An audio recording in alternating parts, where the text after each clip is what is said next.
here we go. He's the weirdest guy in the book by far. But tall and thin, lanky even, with dark hair, a narrow face, and a chin that stretched down like a teardrop draper, Lawrence Kaufman also possessed poor teeth and spectacles as thick as submarine glass.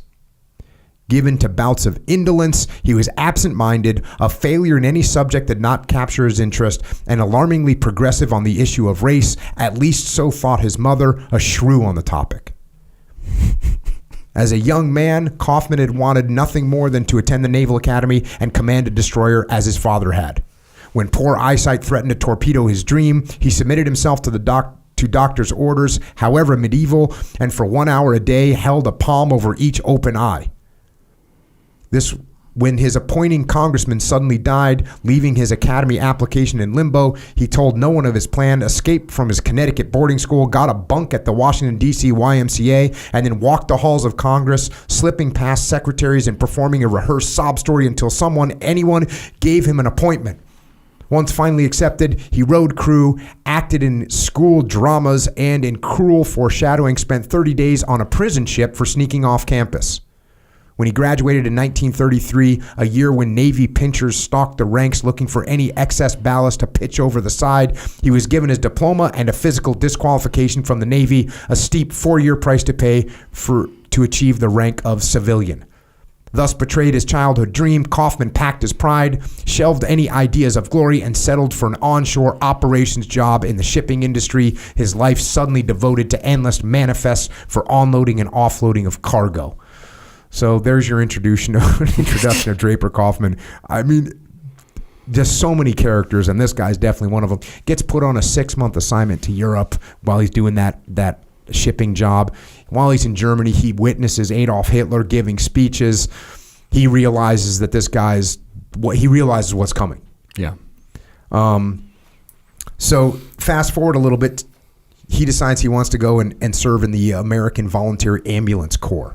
To be accepted in the American Volunteer Ambulance Corps, an adjunct unit of the French Army, one was first required to submit a down payment of $3,500 to cover living expenses and the cost of one ambulance. In 1940, that was almost the price of a house. Even more than alarming, volunteers were bound to follow orders of the French military. To a man with purpose in his boots and adventure in his guts, just the sort of Hemingway's the French cause had attracted in the last war, no price was too high. And you say, actually, it was too high. And he had to beg, borrow, and steal to get this money. Imagine you have to come up with the price of a house to go and serve in a freaking ambulance corps where you're going to get bombed and blown up. Working for the French. Yeah. I mean, we all know Draper Kaufman's sort of biography. I mean, not everybody, but we get, if you go to BUD/S, you're going to get the BUD/S history class or the SEAL history class. At some point, somebody's going to mention Draper Kaufman. There was no BUD/S history class. There was no SEAL history class when I went through BUD/S. Just saying. I'm saying there wasn't. I mean, it was 1990, so. Yeah, I know, and that's just going to make me mad if we talk about it. Yeah. No, but if you come across any history book that's been written, Draper Kaufman's a character. And they're going to hit, like I said, they're going to hit the wave tops of his biography, before he becomes, a indispensable character in the UDT's Central Pacific campaigns.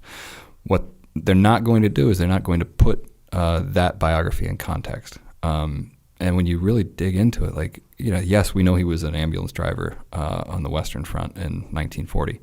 We don't know what sacrifice it actually cost him to put himself in that position. And the reality is so much more.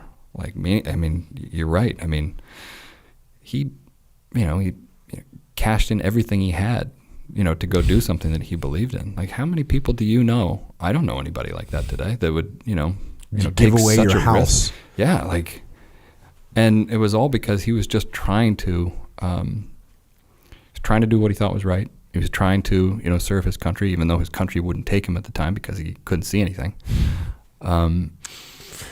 It's just, every character in this book, they have,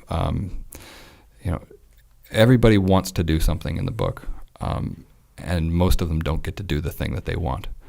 But all of us, we don't know, what legacy we're going to have, and we don't know, what thing that we don't want to do, that we have to do, is going to be the most important part of our lives. And that's what happens with Draper Kaufman. He doesn't want to do any of this. He doesn't want to be an ambulance driver. He doesn't want to be a bomb disposal guy in the Blitz. He wants to be a naval officer. He wants to be on a destroyer. They won't let him, so he does all these other things to try and live up to what his dad has done. And he ends up being, he becomes a legend because of it.